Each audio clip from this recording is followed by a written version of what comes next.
We all want to know, how do we know they're the one?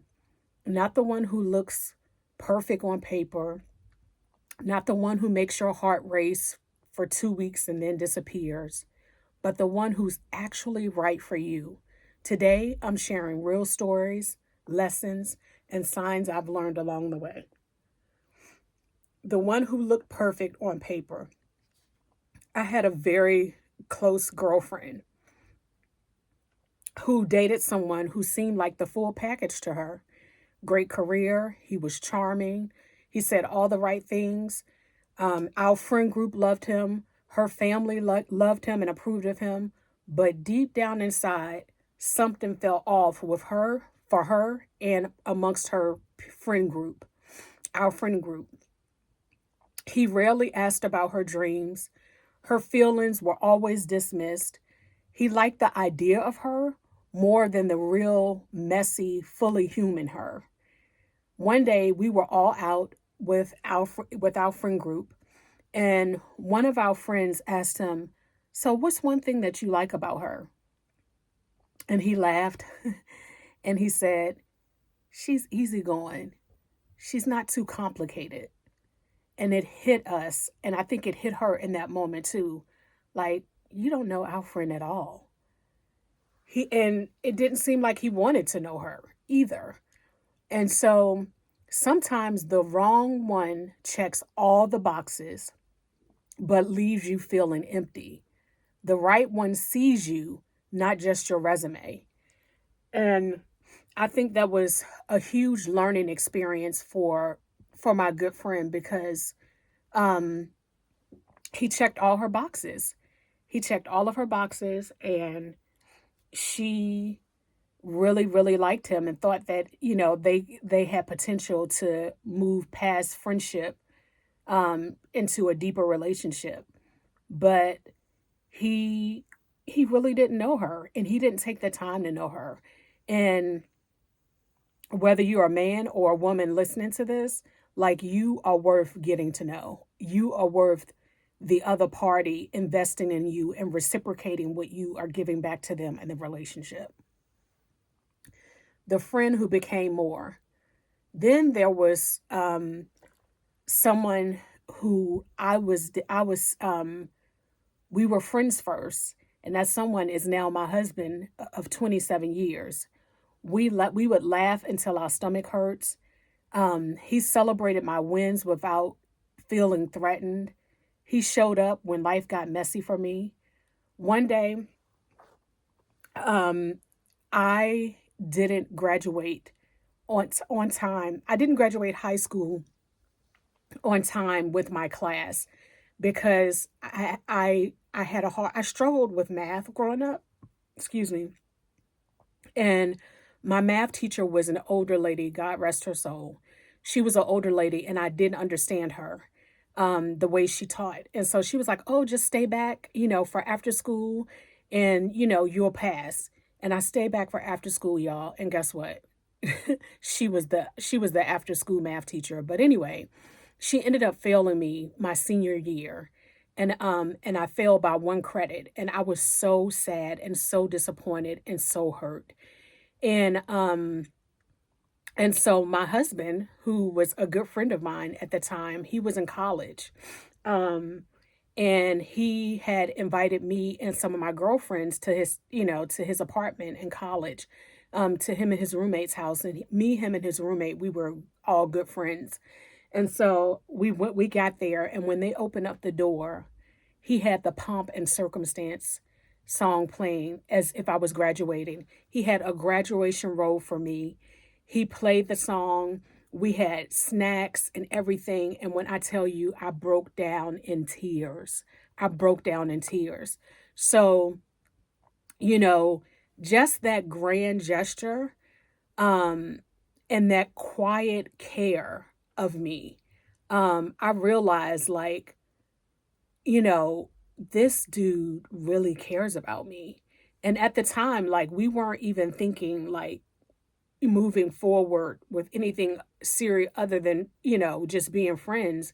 But we didn't realize it then, but we were building the foundation for what is now our 27-year marriage. Um, but his love showed up like steady and just grounding for me. Um, and he was just a friend who didn't leave. The right one doesn't just bring you butterflies, they bring you peace. Consistency is louder than chemistry. You hear me? Consistency is louder than chemistry. And me and my husband, we definitely have a chemistry. But when I tell you that we were friends first, we were friends first. And I love that man down. I love him down. Um, and I always tell people who ask me, like, what's the secret to a 27-year marriage? And I'm like, you know what? You have to be friends first because you have to like the person, y'all. You have to like the person. If you don't, if you don't like the person when y'all are going through hard times in your relationship, you it's not going to work. But when you look at the person when y'all are going through hard times and you say, you know what, I really like him or I really like her, and so I'm going to stick this messy season out because I like them, even though we're going through a hard time, but I really like them, like I really enjoy doing life with them. um Another story that I wanted to share was how the hard conversation changed everything. I had a cousin of mine who she cared deeply about someone, but they disagreed big time. And, you know, my cousin, her old self would have just shut down, avoided the conversation, and pretended everything was cool. But this time, um, that guy sat with her, he listened, and he didn't agree on everything that they were having a disagreement with. But the key is that she said she felt heard, y'all. She felt respected and she felt safe. And that is what you are supposed to feel in a relationship. You're supposed to feel heard, seen, respected, and safe. It wasn't the absence of conflict that made her realize he might be right for her. It was how they handled it together, how you handle conflict together. The right one won't always agree with you, but they will handle your heart with care during conflict. And that is the type of person that you want in your life. Somebody who creates a safe space for you to disagree. Um, and my husband always says this. He always says that you are marrying the person and their timeline from childhood all the way up into this point. And I brought up that to say that we all respond to conflict differently. But to have a person in your life, you know, that knows how to handle that correctly and knows how to make you feel safe because you have these things on your timeline, trauma, um abandonment, all of these things on your timeline, but they are accepting you with everything that's on your timeline and realize, oh, like this is the way she communicates because of that trauma or because of that abandonment, and talking it out with you and making you sit with it. And even though you guys don't agree on everything, but making you feel safe in that space. And that is so important. Um, the one who helped me grow, um, finally, there was a realization. And this, I'm still talking about my husband, who started off as just my awesome friend, but the one who didn't just love who I am now, but he always made space for the person that I was becoming. With him, I wasn't afraid to dream bigger. I wasn't afraid to heal old wounds, to try new things. He encouraged me to grow without control, y'all. Supported independence without distance. I realized love isn't about finding someone who completes you. It's about someone who celebrates your wholeness while cheering on your evolution, while cheering for your evolution. And that's so important. The right one will love you as you are, but will not fear who you are becoming. And I can honestly say um, that my husband, he is a very secure man. And he gave me space to become Kimberly. and to evolve as Kimberly. He saw me, I came in the relationship as one person, and thank God, 27 years later, I'm totally different. Like, I'm ever growing, doing things that I need to do to improve myself, become a better version of myself every day. But having a man behind you that supports your evolution is everything. Um, Someone who knows how to hold space with you without judgment as you are becoming, sees you when you make mistakes and don't judge, is there to hold your hand and support you, um, is there to listen and keep you grounded. That is what my husband was. He was the one who helped me grow. So I want to know from you, what's one quality that makes you feel safe, seen, and supported? I want you to write down 3 ways someone can love you well, and 3 ways you can love yourself better first.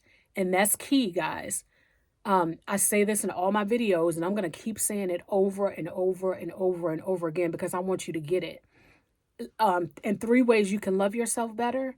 You got to learn to love yourself before you can be in relationship with somebody else. If you don't love yourself well, I promise you on my mama, if you don't love yourself well, you will not be able to love that person well.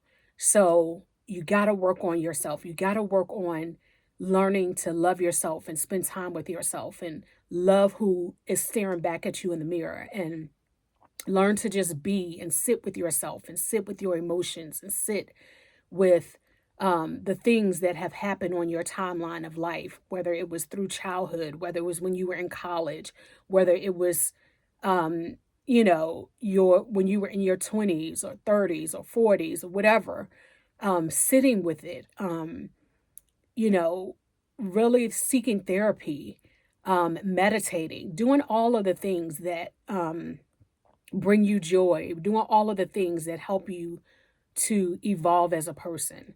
So if this video encouraged you in any way, I want to hear from you in the comments. And I also want you to share the video. And guess what? If no one's told you today, I love you. I love you deep. And I look forward to seeing you in the next video.